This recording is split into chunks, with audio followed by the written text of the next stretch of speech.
क्या आप प्रीलिम्स 2025 में अपीयर हो रहे हैं? नेसियर्स सेज कि प्रीलिम्स के साथ यूपीएससी कैंडिडेट्स को एलिमिनेट करना चाहते हैं। It's not like that. First of all exam plan ऐसा है जिसमें कि तकरीबन 12 से 15,000 कैंडिडेट्स एलिजिबिलिटी पाते हैं मेन एग्जाम में अपीयर होने के लिए। दूसरा, लोग जो कहते हैं कि एग्जाम को इतना टफ बनाने का रीजन ये है कि यूपीएससी कैंडिडेट्स को एलिमिनेट करना चाहता है किसी भी तरीके से, एंड दैट्स द रीजन वो लोग ट्विस्टेड क्वेश्चंस या new form of asking information जो यूज कर रहे हैं मेथड्स, उन सब चीजों का रीजन ये है कि सरप्राइज एलिमेंट डालना इस एग्जाम में और अनप्रेडिक्टेबल बनाना इस एग्जाम को। बिल्कुल ठीक है, द पर्पस इज सेम, इस एग्जाम को अनप्रेडिक्टेबल बनाना, वेरी ट्रू।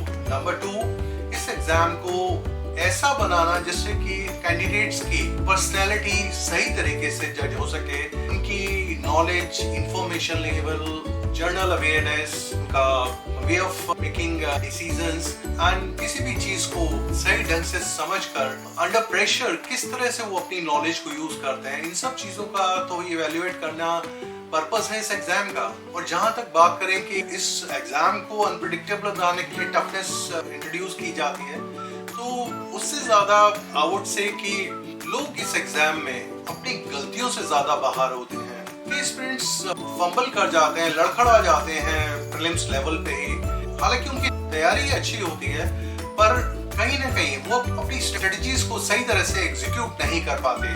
अपने एंथुसियाज्म इस एग्जाम के लिए एक स्ट्रक्चर्ड अप्रोच जो आपको चाहिए, कहीं ना कहीं वो लूज कर जाते हैं, जो कि उन्हें इस एग्जाम तक लेके आ जाती है। तैयारी करने में टाइम लगाना ही काफी नहीं है, उस तैयारी को कैसे यूज करना है, उस इंफॉर्मेशन को किस तरह से एग्जामिनेशन में यूज करना है, that is more important. Your strategy needs a breath. आपने जो इतने महीनों, इतने सालों में पढ़ा है, उसको किस तरह से यूज करना है एग्जामिनेशन में, और कहाँ पे किस तरीके से सही आंसर्स वर्कआउट करने हैं, उस स्ट्रेटेजी पे आपको काम करना होगा। उसके लिए first you practice the art of mental rehearsal. आपके पास जो दिन बचे हैं उसमें आप अपने को देखें कि आप कॉन्फिडेंटली एग्जामिनेशन हॉल में जाने के लिए तैयार हैं, आप फुली प्रिपेयर्ड हैं और आपकी कैपेबिलिटीज इतनी अच्छी हैं कि आप किसी भी तरह के क्वेश्चन का आंसर करने के लिए तैयार हैं। Second, stimulate the exam environment. Time yourself, restrict distractions, train your brain for the conditions it will face. Third, recognize that revision is not about quantity. It is about strategic reinforcement of key concepts and weak areas.